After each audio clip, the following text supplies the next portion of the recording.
Thanks, Chanel. It now gives me great pleasure to hand the meeting over to Lavelle, who will be sharing for 45 minutes on step 8. Lavelle, thank you. The floor is all yours. Uh-oh. Uh-oh. You guys are in trouble. Now, my name is Lavelle Deshaun Johnson, Senior. I'm an alcoholic. And I'm going to tell you guys what you need to do is I'm going to teach you during this process. And I know people hate the word teaching. And in Alcoholics Anonymous, we hear that. And nobody wants to be taught anything. Everybody already knows. But if I knew, I wouldn't be here. Right. Um, and in this process, I had to be taught and educated. And I'm going to teach you, first of all, how to handle resentments. So if you get angry about anything that I say on this particular meeting and you develop a resentment, make sure you put Chanel at the top of the list because she's the one that asked me to speak. And then make sure you put Michael second because he's chairing the meeting. So we're going to put this stuff in order, right? I'm not taking blame for anything. Right? So just put me in the background and say, hey, look, I just don't know no better. I'm a crash test dummy. I'm just here. Right? But thank you guys for showing up to a wonderful, wonderful, wonderful way of life. This way of life has been the greatest thing in my life. And I've been part of a lot of stuff. I belong to a lot of organizations. I've been educated. I served in the military. Like I've done a lot of stuff in my life. I've had joy in my life. So I'm not here to tell you about, there's going to be some things that happen. I've had some ups and downs in my life. And, oh man, we got problems now. We really got problems. Somebody just let DC in here. Y'all need to get better securities, right? Yeah, we got DC, we got Marco Reggie. Now it's problems already. Vera, Deb, oh man, how do you guys let AA go down like this, right? Right? We let these we're upstanding alcoholics, right? How do we let these people in? So as I said, my name is Lavelle Deshaun Johnson. Senior. I'm an alcoholic, and I like to have fun. So I'm gonna act silly. That's the way I get through life. For most people, people say, "Well, I'm grown up and I'm an adult and I should act like it." Well, I'm still a kid. I'm a Toys R Us kid. I'm 54 years old, and I love to be a kid. And nothing says that I can't be that way anymore. Tell you a little bit about some of the things that happened to me in my life that did not necessarily make me an alcoholic. What made me an alcoholic, Lisa, is that I drank too much, right? That's what made me an alcoholic. It was something different with my chemical makeup that's different from the average temperate drinker. And I didn't learn that before I got here to Alcoholics Anonymous. I'm continuously learning this information when I got here. The doctor's opinion explained that to me.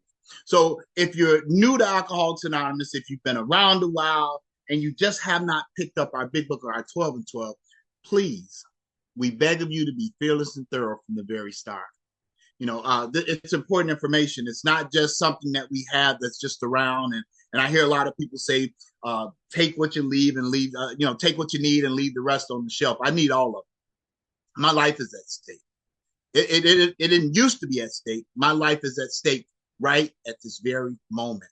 Michael and I was talking right before the meeting, and I just was on an all expense paid vacation, right? And trust me, it wasn't paid because I won a trip or anything like that. Well, I did win a trip. One of the things my sponsor always say, play stupid game, you get stupid prizes. So I was being an idiot at a time in my life, and I had to make an amends. And that's what we're going to talk about today. We're not talking about making the amends. We're going to get to the process of becoming willing to make the amends. And so I'm not going to go into how I made amends to people or how the relationship has changed, because that's not what I'm here to talk about today. I'm here to talk about step 8. That's it. Because a lot of times I hear people talk about step eight, they're supposed to be talking about step eight. And because we've done this process for a while and made a beginning on the steps and have a little bit of understanding, we go off into the other parts of the steps. And that's where the confusion lies at. I know when I first got here, I heard somebody just talking and they were getting into talking about it, and everybody harps and harps on resentment, resentment, resentment, resentment. It says resentment is the number one offender. It doesn't say resentment is the only offender. It says it's the number one. It's not the only one. And I was a happy-go-lucky kid. I had some things that happened in my life. I had some, kids are terrible kids, right? They talk about you, they make you feel bad. As little kids, we say stuff that hurts other kids' feelings, and so I grew up in an era where we played the dozens and talked about each other. But some of the things that happened to me early on, my first idea of feeling an emotion or even understanding that I felt an emotion. And again, I didn't learn all this stuff. So the stuff I'm going to talk to you about right now, I'm going to talk to you about some stuff that I've learned since I've gotten into Alcoholics Anonymous. And the thing that I've learned is that our steps are written in past tense, something that's already done. So now I'm going through the process of helping you to understand what I'm understanding because of the 12 steps. And as I've gotten up to from steps 1 to 8, where I'm at now, and step 8 says, somebody just, and some, it's amazing to me. Sometimes I be hearing all these new prayers a lot of times too in alcohol, because I've never heard the 8-step prayer, right? Not that one that we just read. I've heard some of the literature but whatever works. Step 8 says, made a list of all persons we had harmed and became willing to make amends to some of them. I say all of, right? See, I miss words, right?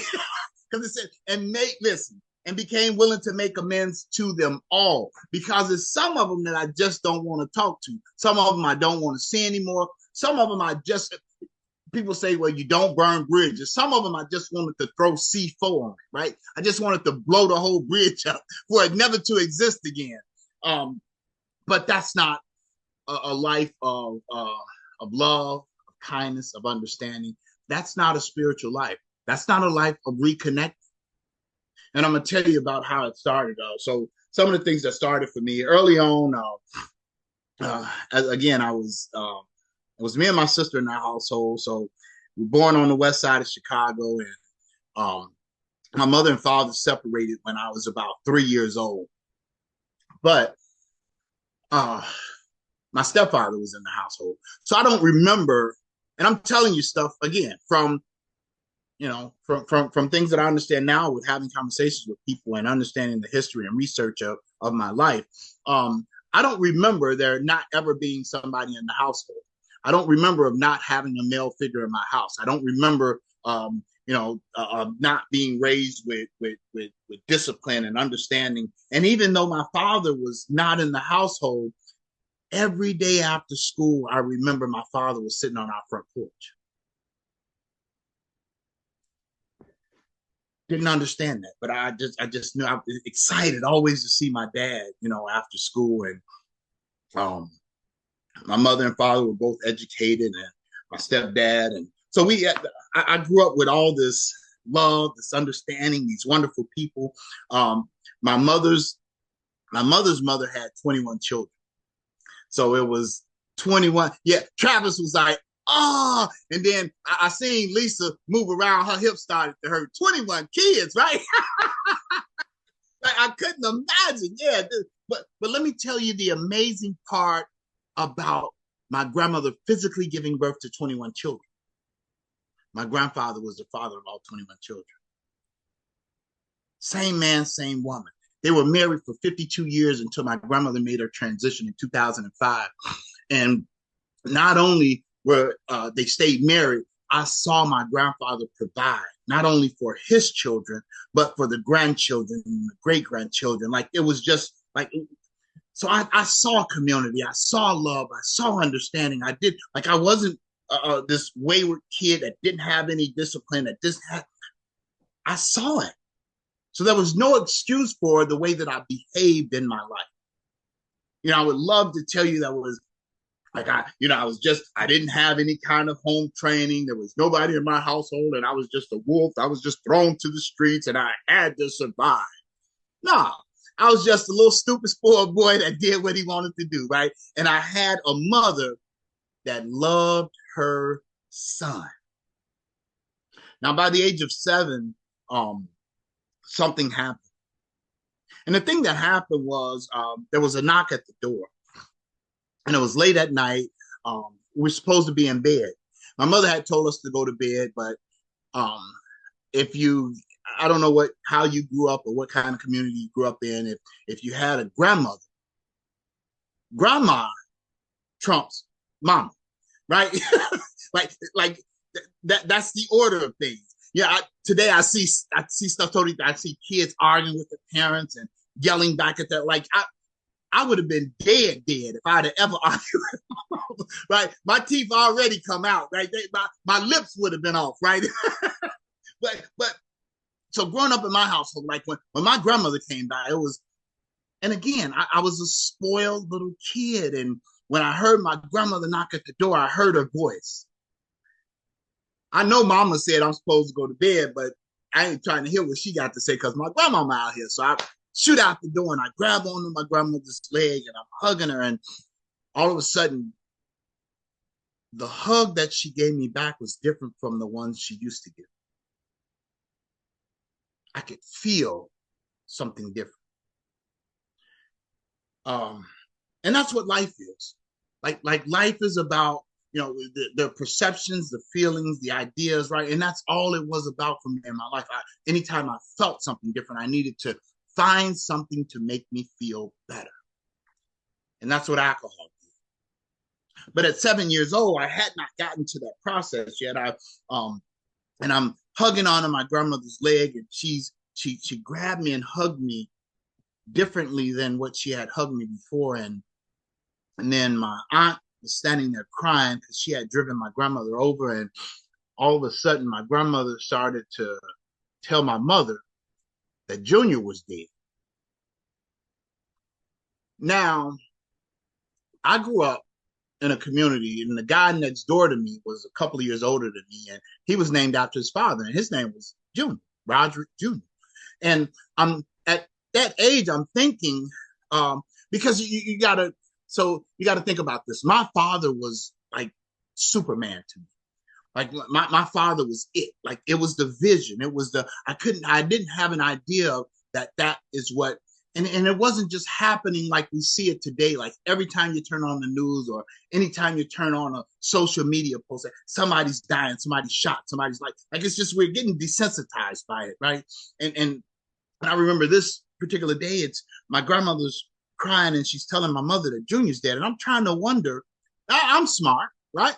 I told y'all I'm educated, right? So I'm thinking, so why is grandma coming over here to tell my mother that the kid next door is dead? That don't make sense.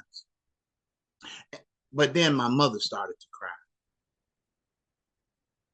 And then my mother grabbed me from my grandmother. And she started to say, baby, it's going to be okay. It's going to be okay. Well, what's going to be okay? I don't know what's going on. I know I heard Junior's dead, but not my Junior. Not the Junior that I know. Subsequently, what happened is my father was this good guy. He was educated. He served in the Navy, the Marine Corps in Vietnam, and came back and worked for a wonderful company in the Chicagoland area. But he also was a part of the gangs. He helped to start a gang here in Chicago. And as a result of his involvement in helping starting that particular neighborhood gang, his girlfriend told my mother and my grandmother what had happened. And again, these are stories that I've learned over the years, right? And they were telling, she's telling my mother and my grandmother what had happened. somebody had knocked at the door. All she heard was a knock at the door. She was in the back, and she heard some loud noise, and all of a sudden she heard gunshots. My father was dead. So now I'm 7 years old. I'm without the man who I look up to as Superman. But I don't know how to act. I don't know how to I don't know how to feel. I don't know. I'm accepting and understanding my emotions and feelings and understanding of life are coming from the adults that are around me. I'm learning how to feel because of the people that are around me. I'm learning by what they say around you. So and now as a result of that, I'm my mother's only son. Plus, I'm her baby at the time. My sister's a year and a half older than me, and my mother had this overwhelming fear. She didn't move us out of the neighborhood and get scared and run, but she took my sister and I out of the neighborhood schools, and we had the tests, and we went into other schools outside of the neighborhood. We had been bused to school, so my mother was her fear of me getting involved into my father's same lifestyle. She was going to put us in these educational programs. She put me in educational programs. She had me in karate, chess clubs. I learned how to play golf, tennis. My mother just had me busy, right? And I'm this little kid, and I'm excelling, especially at education, because that's the only way I get attention. See, the 12 and 12 in the second step, it says we love to be called precocious, right? We love to be called smart. And look at Kelly smiling, right? Kelly, we love to be like when we're around the adults or the bigger kids, and especially in my family, like we had this huge family and on both sides. And because of my father was so loved by so many people, I was spoiled. Like I had everything and anything I wanted. I never wanted for anything, whether my mother got it for me or not. I had the newest shoes, the newest clothes. I had the best of everything. And then I had big lips that said stuff that always got me beat up, right? And it wasn't I think at some point in time in my life, my lips might have been a little smaller, but I talked so much and got hit in them so many times that just stayed big, right? Because I was always saying stuff I had no business saying. Don't be laughing at me, Chanel. I was always saying stuff that, see, I would get what's called may nots, right? I would get hit so hard it may go down and it may not. And that was always happening to me because I was always finding a way to because if you did something to me, I had a way of articulating things in the way that you didn't understand what I was saying, but you knew what I was saying, hurt your feelings, but you didn't understand it. So I was always in a headlock somewhere, right? So that's why my mother put me in these karate classes, and I played football, karate, wrestling. So I did all these exciting things. So I had this wonderful life. I was always away doing something. But I was still always feeling separate. I was still always feeling a part of. And the reason I felt that way, because on one hand, being educated did great things for me. It put me in these other areas of life but then on the other hand, when I was around the kids that were my age, we could not,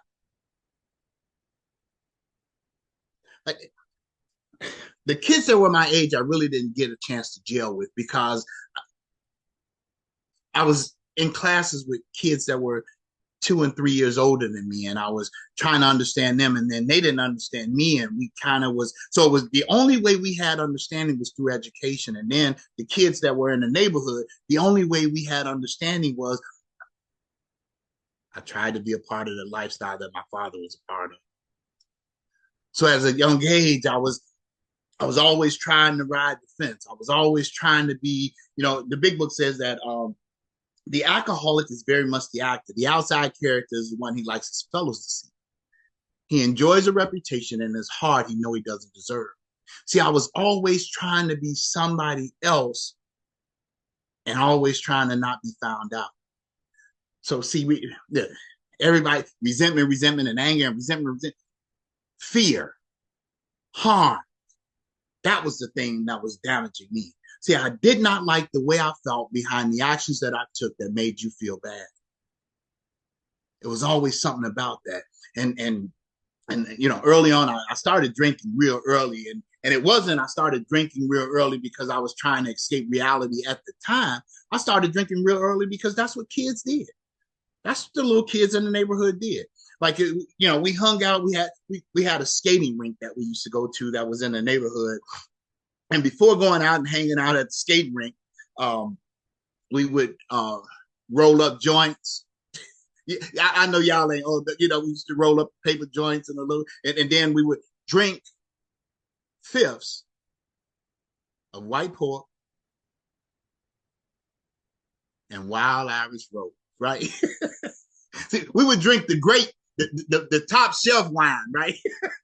but that was the thing that would help us to have fun, if you will, and that's what it was for me. I remember hearing my sponsor when I first heard him talk.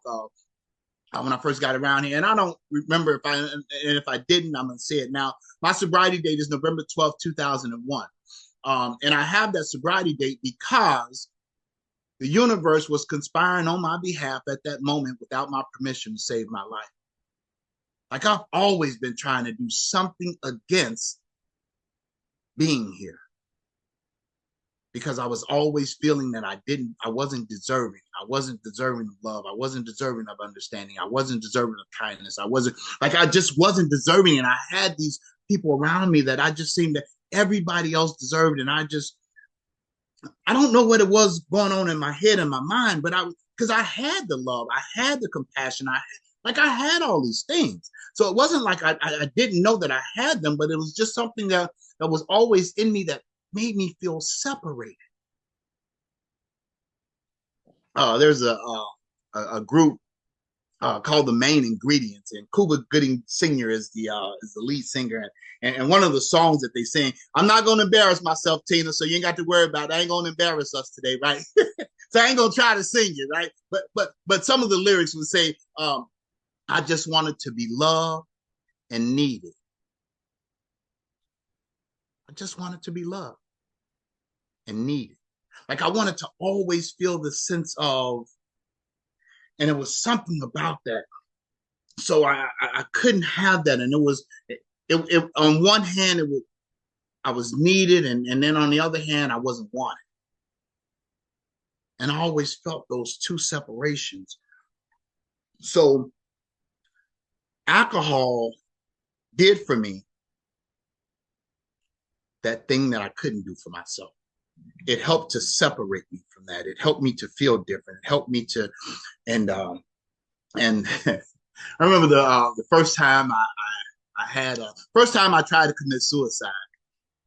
And I say first time because there was a number of times that I tried to end my life.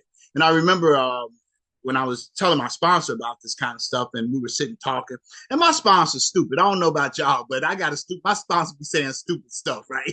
My sponsor be saying stuff like, how could you take a life that you didn't create? Wait a minute, dude, that ain't how you going first of all, we had to quit playing God. It didn't work. I don't know about y'all, but I grew up on the west side of Chicago. And if you say your mama, them fighting words, I be wanting to say your mama to my sponsor most of the time, right? Because I want to be like, he just says stuff that hurts me to the core. It makes me feel, it gives me that feeling of uneasiness. And that's my problem. That's my problem. Now, your problem might be something else, but my problem is I don't like the way I feel in certain situations. So when I don't like the way I feel, my emotions and feelings are going to try and conspire with my mind to look for a solution. And I'm grateful for my sponsor. He said something else stupid. He said, feelings ain't facts. I say, huh? He said, feelings ain't facts. I say, man, listen, I don't know what you're talking about, but I'm supposed to feel what I'm feeling. How dare you, Mike? You gotta allow me to feel the way that I feel, and because I just want you to let me not get into action. I just want you to not let me take responsibility. I didn't mean to curse. See, that's the biggest curse word in Alcoholics Anonymous: responsibility. Right? See, I didn't want you to make like I don't like responsibility. I don't like being an adult. I just don't like it. And so here it is. I'm going through this process, and I'm going through life. And the first time I tried to commit suicide, as I said, I got educated really early, and I graduated grammar school, high school, and college at an early age. And By the time I was 14 years old, I was in a university out there in Ohio. And here's a 14-year-old kid that doesn't have a handle on emotions, that doesn't have an understanding on really anything. But I'm pretending to. I'm acting as if. So if somebody tells you act as if in Alcoholics Anonymous, please don't act as if. Don't. I'm asking you, don't do it. I'm saying get into action. Act like who you are and take action on changing the way you feel. Because when I take action on who I am and I change the way I feel, my life seems to turn out a little bit better. And then I realize the things that I'm feeling, the disconnect, the separation, the jealousies, the anger, and all that stuff that's going on, the emotions that's got me twisted upside down, I start to realize that they're only things that are conspiring against me. And they're not real. It's just the boogeyman. Like I got to tell me to, my sponsor, again, that David always says the stupid stuff. Because I stay connected, right? I have somebody, and I got here. I'm an oddball in Alcoholics Anonymous. I believe all of the big book and all of the 12 and 12. I don't believe some of it. I don't believe bits and part of it. I believe all of it. And I've been part of a lot of organizations. I've been a Christian, a Muslim. I've been a Hebrew Israelite. I've belonged to the Church of Scientology. I've been dipped, dunked, and almost drowned trying to get to the spiritual launching pad. Look, Travis say, wow, you did that. Yeah, I was searching. I was seeking. I was trying. Listen, I am right now today at this very moment, I'm an agnostic. And I don't have a problem with saying that. And for any of you guys that misunderstand what I just said, go get the recording and re-listen. I'm an agnostic. I'm not an atheist. Because every time I say that, I hear people say, boy, for you to be an atheist, you sure talk a lot about God. No, I'm just somebody who doesn't believe I have the full knowledge of God. Because I've been part of a lot of stuff that, and then our big book says that either God is everything or he's nothing. What is my choice to be? And when I say my God is different from your God, I'm saying God is not everything. Now that's just that's me. So we don't have to get into no back and forth debate about it. I'm just saying one of the things that I'm learning that the big book says that deep down inside every man, woman, and child is the fundamental idea of God. It may be obscure about pomp, calamity, or worship of other things. Pomp is meaning that I think I'm bigger than you are. I think my God is greater than yours. I think and I don't need to get into all that. I sponsor people who believe. I sponsor people who don't believe. I have sponsees that are Christian, that are Muslim, that believe in Buddhism. Listen, and I believe all of it works because I've seen all of it work. I've seen it in their action. That's our big book says that they'll be more convinced by a demonstration of by a demonstration other than your words. So it's actions that I must take. And it's so wonderful that the 8th step is in the chapter into thinking. Right? I mean, into action, right? Because that's what it looked like. It say into thinking, because that's what I'm trying to do. I'm trying to think that I thought that you was thinking when I thought that you thought that I was thinking when I thought my thinking was thinking, right? See, I'm trying to change, but I'm trying to change my thinking. That's my problem. The big book says the problem centers in the mind rather than in the body. But I don't read that. I skip over that. The problem centers in my mind. It's my mind that's always telling me what's wrong, how it needs to go, what needs to happen, and how I'm feeling. And that first time, I was on break from school when I was 15, and I was a sophomore in college, and my dad's father lived in Detroit, Michigan. And so I was going to visit him because he was closest to Ohio. So I went to school in Wilberforce, Ohio. So I was going to visit my grandfather for the first week of that 2 weeks for Christmas. And then I was going to come back to Chicago for that second week before going back to school. And I remember Big Book of Alcoholics Anonymous says that God could and would if he was salt. But in my life, it was Shalonda, could and would if she was salt, right? Because I was seeking, baby. Right? And she was, even though Shalonda was a couple of years older than me, but she was still in high school. Because I'm educated. I'm a smart dummy, right? Listen, Don't get my education confused. There's nothing smart about my education. The only reason I was educated the way I was is because my mother made sure that I was disciplined. That's it. I'm not a neuroscientist. I'm not super smart and intelligent. I'm a crash test dummy. As I just told y'all, me and Michael was talking about, I just went on an all expense paid vacation by the state of Illinois. Right? So I was locked away. I was put away nicely for a few months, right? And not because I wanted to. It was because making decisions based on self. And because of my connection with the source of power today, because of my connection with the universe today, when I do things against the universe, and see, that's my belief system. What I believe is, I believe God created this universe in such a way that you get in direct proportion exactly what you put out in the universe. Like, I get back what I put out. And somewhere in these last couple of years, I put out some actions. I've taken some actions which were against what universal laws say, right? And so it put me in a position. And let me tell you, I got letters from people like people in Alcoholics Anonymous. You guys are amazing. Like, you guys are extraordinary, amazing people. When I went away, like, the guards in the jail were like, and I didn't just go to jail, I went to prison, right? So the guards, so it wasn't the fluffy stuff, right? I was in a cell with a guy that had been gone 13 years, still had 5 to do for kidnapping and murder, right? And I'm in the cell biting my, please don't, I'm really not supposed to be here, right? Right? I'm just like, I'm trying to make all these, like, listen, I don't know about y'all, but when I get into trouble, if you will, when something starts to happen in my life, I'm bargaining. I'm pleading. You know, the second step in the 12 and 12 talks about God as a Butch League pinch hitter, right? I'm begging, I'm pleading with God. Look, hey, homie, is there something else we can do? Look, don't you see all this work I'm doing? Don't you see how long I've been sober? How can you not see my investment into your universe? Can we do something else? Is it possible that I can clean streets or sponsor some more people or chair some more me? Like, I'm listening. I don't know, but I'd be bargaining when something happens with me. And then I'm bargaining.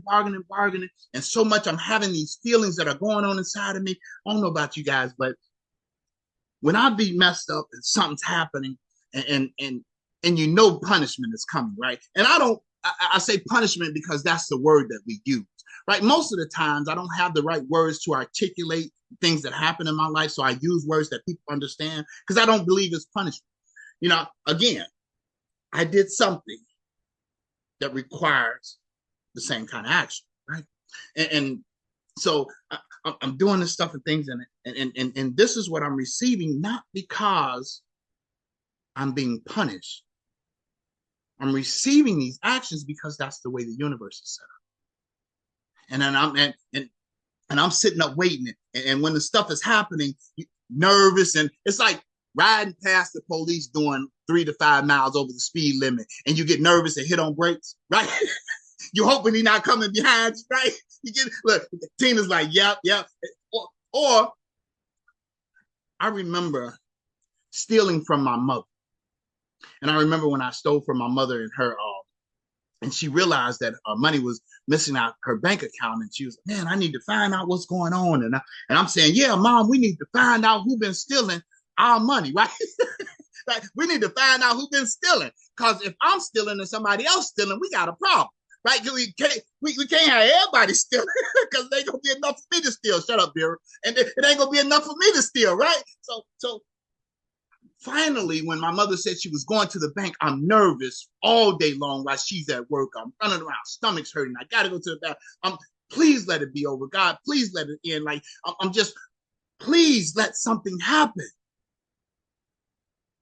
And when she finally comes home, she sits down and talks to me. And as I told you, I served some time in the military. And I would love to tell you I went to the military because I was a proud member of the armed forces, right? I wanted to serve my country and I wanted to make life safe for you people, right? Now, my mother told me, she said, you got the big book of Alcoholics Anonymous says we have but two alternatives. When she found out it was me that was stealing, she came home and she showed me this. Now, Travis, why you didn't tell me they had cameras in the ATMs?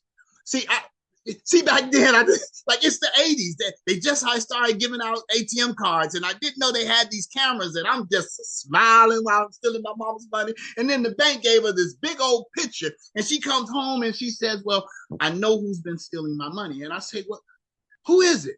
Who is it? Now, I believe Catherine might have been working at that bank because she gave my mama a big old 8x10 photo. You could have gave her a little bitty picture, right? My mother throws this big old 8x10 picture in front of me, and she pointed to it. Now, here I am. The line is lied, ever lied aloud is all lied out. I had no more lies to tell. I was caught. But something happens when you're caught. It's a sense of relief and also fear of what's going to happen as a result of the actions that I've taken. Nothing about anger or resentment was anywhere in that situation that happened. Harms done to others. That's our eighth step, right? And really quick, I'm going to tell you about how I came home about Shalonda. Now, Shalonda was supposed to call me for Christmas. Now, back in my day, Lisa, back in our day, right? We used to have phones that it wasn't a phone you carried around in your pocket, right? Joey looks like he knows about the phones that was on the wall that you used to have to. So I'm sitting in the kitchen, and every time the phone rings Christmas Day, everybody's saying, Lavelle, come in and open toys. Come and have fun. We're enjoying ourselves. And I'm waiting on Shalonda to call. Every time the phone rings, ring, hello, ring, hello. And at no time was it Shalonda. Now, let me tell you how I can create things in my mind in the situation. Now, I went home on the 20th. I came back to Chicago on the 26th, the day after Christmas. Now, from the 25th to the 26th, Shalonda had got married to Tracy. They had 3 kids. They had moved to Atlanta. And don't be laughing at me, Kelly. See, I'm an outright mental defective in full flight from reality, right? I'll create a whole situation that never, ever even happened. But that's what my mind will do. And then it'll conspire with my emotions to tell me that I don't measure up. I'm not worthy. I'm less than. And I remember trying to take enough pills to kill myself. And I remember hearing, my mother's not here anymore, but I could hear her voice right now when she got up. And because I'm educated, I'm a smart dummy, right? I had written this wonderful, nice letter to my mother, about 4 or 5 pages, to tell her how life would be so much better without me, and they could use the insurance money to take care of some things in life, right? Right? See, I'm talking that's me. I'm an idiot, right? And I'm just so, I hear her. She's reading this. She got up to use the restroom and she's yelling, Claude, get up. This fool trying to kill himself. So I got rushed to the hospital, and I'm getting my stomach pumped out, and I spend 2 weeks in a mental institution. Now, I don't know why y'all call these straight jackets, but it was something about, wasn't nothing straight about that jacket. The jacket wasn't straight when they put me in it.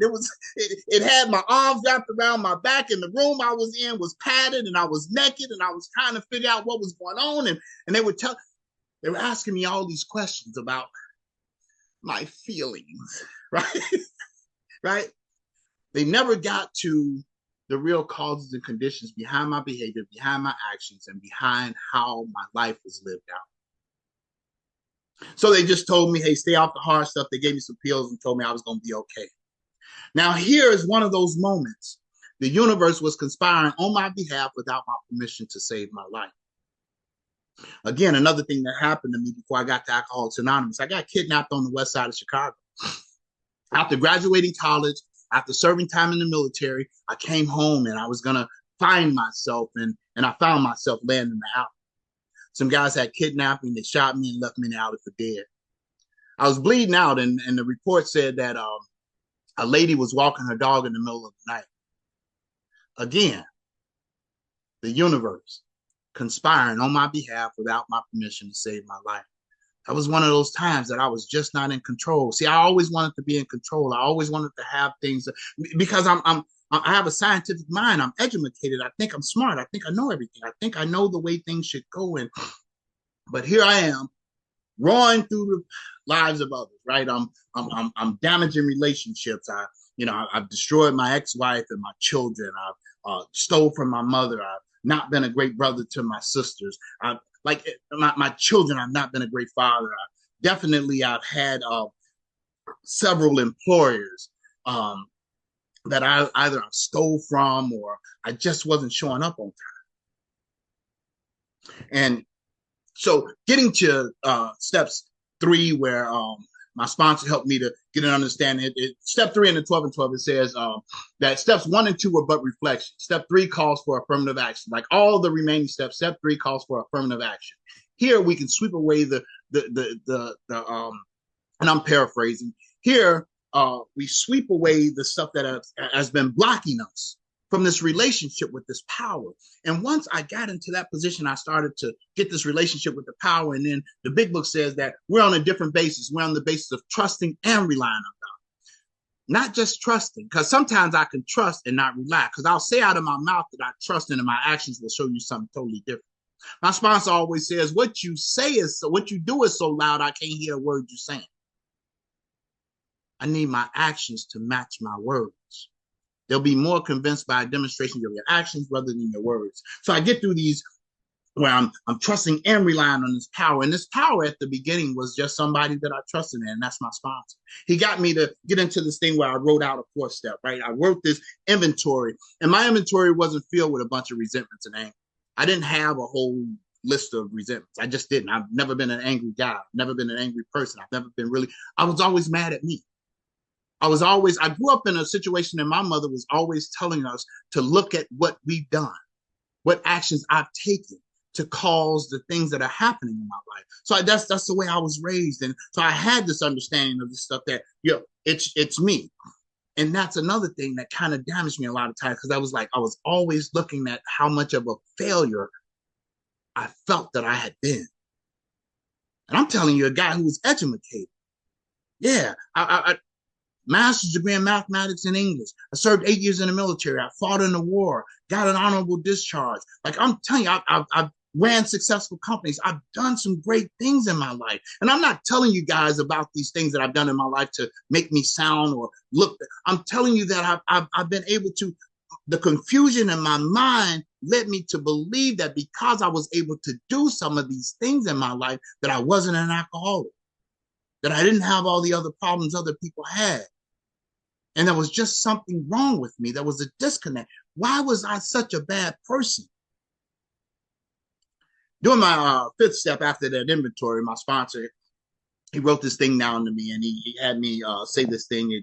Because I'm sitting there crying about all this stuff and the actions that I've taken that have destroyed lives, that destroyed relationships, that, I'm writing all these things down and we're talking about it, and I'm sitting there crying and feeling like I'm really, really feeling bad. And my sponsor wrote this thing down and handed it over to me. And on this piece of paper, he had wrote these words, and it says that I'm a worthwhile human being in spite of my faults and imperfections. I'm okay because God don't make no jump. Because up until that moment, even being sober, even without having alcohol in my body, I still had these situations in my mind that I was the worst of the worst. I wasn't supposed to still be here. And how could I have survived all these experiences that happened in my life? January 13th of 2001, the year I got sober, my best friend and I were on our way down to Memphis, Tennessee, and I fell asleep at the wheel. We flipped over 9 times. I broke my pelvis, fractured my ribs, punctured my lungs, broke my nose, and knocked all my teeth out. Like, I'm really not supposed to be here. Universe conspiring on my behalf without my permission to save my life. Because I've done everything that you can imagine to try and take me out. I've had a gun to my head because I was so depressed and I was so feeling less than. I'm a worthwhile human being in spite of my faults and imperfections. I'm okay because God don't make no jump.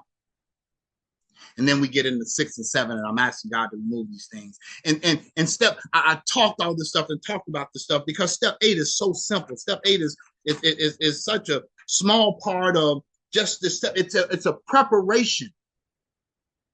So don't get it misunderstood. When I get to step 8, and it says we made a list, page 81 in 12 and 12, it says, having carefully surveyed this whole area of human relations. I just told y'all about my human relations. I didn't have good relations with any human being. Seemingly I did. It says, and having decided exactly what personality traits in us injured and disturbed others. Doesn't say nothing about anger or resentment. Wow. The things that are injured and disturbed others.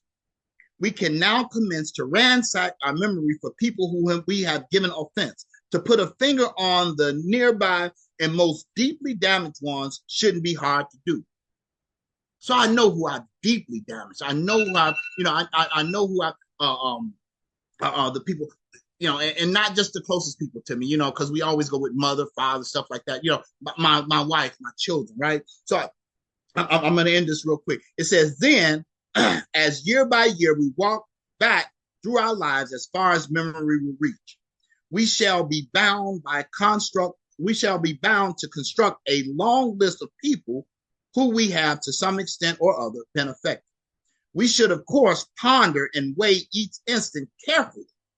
We shall want to hold ourselves to the course of admitting, or perhaps after we have finished reading the book Alcoholics Anonymous, of admitting the things we have done. Meanwhile, forgiving the wrongs done us. Wow. You mean I have to forgive first? Your mama, right? Right? How dare you? I have to forgive first, real or fancy. We should avoid extreme judgments, both of ourselves and others involved. We must not exaggerate our defects or others. A quiet, objective view will be our steadfast aim. And all I do is when I make that list, and I've got the list from my 4th step. So if somebody tells you to burn your 4th step, please don't burn your 4th step because you need it for step 6, 7, 8. Thank you for allowing me to lead you guys up to the process of making amends. And all I'm doing in step 8 is asking God to become willing. I just need the willingness, the things that I look at. Thank you, Chanel, for asking me to come out. Thank you, for Michael, for your service. Thank you all who showed up. My name is Lavelle Deshaun Johnson. Senior, I'll keep coming back. Lavelle,